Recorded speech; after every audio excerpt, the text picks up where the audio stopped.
Bon, je sais, on était dans la console il y a 2 secondes, puis on s'amusait à faire 2 plus 2. On va y retourner, inquiète-toi pas. Avant, je veux juste te parler d'un concept qui s'appelle les variables. Donc, une variable, c'est quelque chose qu'on va retrouver dans l'entièreté des langages de programmation qui existent. Puis, peu importe si tu fais du web avec le langage de programmation JavaScript, ou si tu décides de faire des jeux vidéo avec, par exemple, Unreal Engine, puis le langage de programmation C Sharp, les variables, ça va être présent. Les objets également, ça va être présent. Donc, on va juste parler un petit peu c'est quoi, puis après ça, on va aller dans la console pour faire des petits tests. Donc, une variable, c'est un espacement, c'est un emplacement dans la mémoire. Donc, imagine que tu as ton ordinateur, tu as tes barrettes de mémoire à l'intérieur, tu as 8 GB, 16 GB de RAM, peu importe la quantité de mémoire que ton ordinateur a là.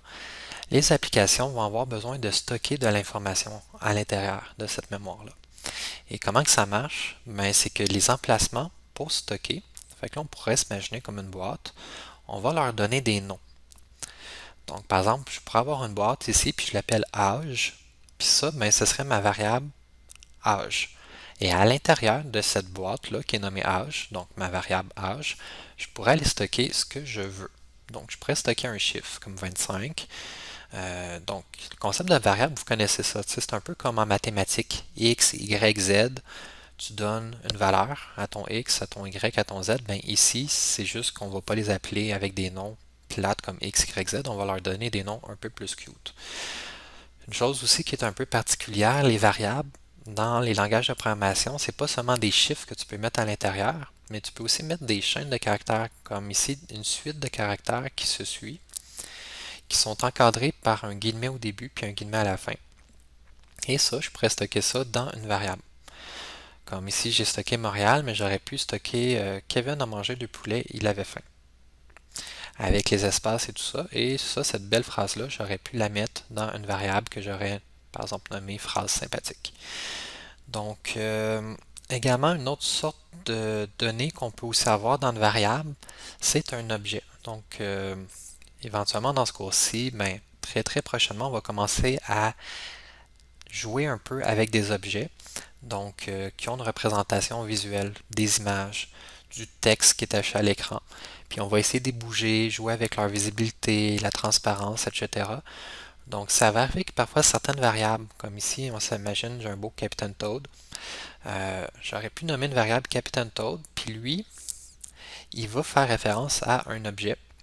Et Captain Toad, cet objet-là, va avoir plusieurs autres variables à l'intérieur. On va appeler ça des propriétés. Donc, l'objet va avoir plein de propriétés qu'on va pouvoir manipuler. Puis en manipulant les différentes valeurs, ben, ça va créer notre application, ça va créer notre animation, etc. Donc, trêve, je vais arrêter de parler. Et qu'est-ce qu'on va aller faire? On va aller dans la console et on va commencer à créer nos propres variables et aller jouer avec les différents types de valeurs possibles, principalement les 4 premiers, et un petit peu plus tard, on va regarder avec les objets comment on peut les manipuler. Donc, ce qu'on va faire maintenant, c'est qu'on va mettre un peu en pratique qu'est-ce qu'on vient de discuter, déclarer des variables. Donc, on va aller essayer d'en créer notre première. Donc, comment qu'on fait pour créer une variable, créer une boîte finalement avec un nom? C'est, on utilise, donc là ici j'ai cliqué dans la console, dans la ligne pour pouvoir écrire. Je vais écrire var, je vais mettre un espace, puis je vais écrire le nom que je veux donner à ma variable. Par exemple, je vais l'appeler âge comme ça ici. Et je finis ma ligne de code avec un point-virgule. Donc, c'est pas obligatoire dans tous les langages de programmation de mettre des points-virgules, mais une grande partie. Donc, on vous suggère fortement de mettre des points-virgules à la fin de vos instructions, même si en JavaScript, c'est pas obligatoire. Parfois, ça peut te sauver des problèmes. Donc, on va faire la touche Entrée et la ligne de code vient de s'exécuter. Donc là, la console est vraiment gentille. Elle essaye de t'aider puis elle t'affiche de l'information. Comme là, elle t'affiche Undefined, c'est qu'il essaye de t'afficher l'information qu'il y a à l'intérieur de la case âge. Mais comme elle vient d'être déclarée, elle vient d'être créée, fait que quand on crée une variable, on appelle ça la déclaration. Elle vient d'être créée, ben, il n'y a pas de contenu, donc il te dit c'est indéfini. Là, si on va aller mettre du contenu dans cette variable-là, ce qu'on doit faire, c'est qu'on doit utiliser l'opérateur égal et mettre à gauche égale la variable ou l'emplacement où est-ce qu'on veut mettre changer l'information, et à droite du égal, la nouvelle valeur ou une expression représentant la nouvelle valeur. Donc, on va commencer par marquer où est-ce qu'on veut aller changer l'information. Donc, je vais aller changer dans âge l'information. Après ça, je mets un égal et je vais marquer qu'est-ce que je vais mettre dans âge. Donc là, moi, je vais aller mettre 27. Et je mets un point virgule à cause c'est la fin de ma ligne de code. Donc, le égal ici, c'est pas comme en mathématiques qui sert à dire est-ce que quelque chose est égal à quelque chose d'autre. Non, c'est juste pour dire prends qu'est-ce qui est à droite du égal, mets-le dans qu'est-ce qui est à gauche du égal. Fait que quand je vais faire la touche entrée, maintenant, la variable âge, elle contient 27. Fait que si j'essaie par exemple de taper l'instruction suivante, 27 plus 2, tu vois que ça m'affiche 29 dans la console. Donc ça, c'est une expression, il n'est pas sauvegardé nulle part quand j'ai pas utilisé l'opérateur égal, c'était juste, je voulais juste faire un petit calcul. Comme le 2 plus 2 de tantôt, je voulais juste voir combien que ça donnait si je prenais âge et j'y additionnais 2. On va maintenant créer une nouvelle variable. Par exemple, je vais créer une variable pour mon prénom. Donc on va faire encore var, espace, le nom qu'on veut donner à notre variable prénom, mais je ne mettrai pas d'accent aigu sur le E, parce qu'en programmation, on essaie d'éviter le plus possible de mettre des accents dans nos noms de variables, à cause que certains logiciels qui sont souvent écrits en anglais puis faits pour être utilisés par le monde anglophone, parce que la programmation c'est beaucoup anglophone, ne gère pas tout le temps bien les symboles accentués. Donc, on va faire la touche entrée. On vient de créer une variable. On va aller maintenant y donner du contenu. Donc, je pourrais marquer prénom égal.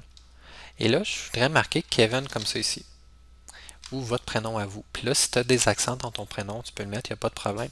Cependant, il y a une petite erreur, c'est qu'il faut que j'entoure ma chaîne de caractères, mon prénom, avec un guillemet, comme ça ici, avant, puis un guillemet après. Et ça, c'est valide, ça, c'est bien une chaîne de caractères, et là, je vais être capable de le mettre ici. Donc, si par exemple, ton prénom il est composé, tu peux mettre un espace, il n'y a pas de problème. Il va le stocker à l'intérieur de prénom quand tu vas faire la touche entrée. Donc là, je vais mettre un point virgule et je vais faire entrer. Mon prénom est maintenant là.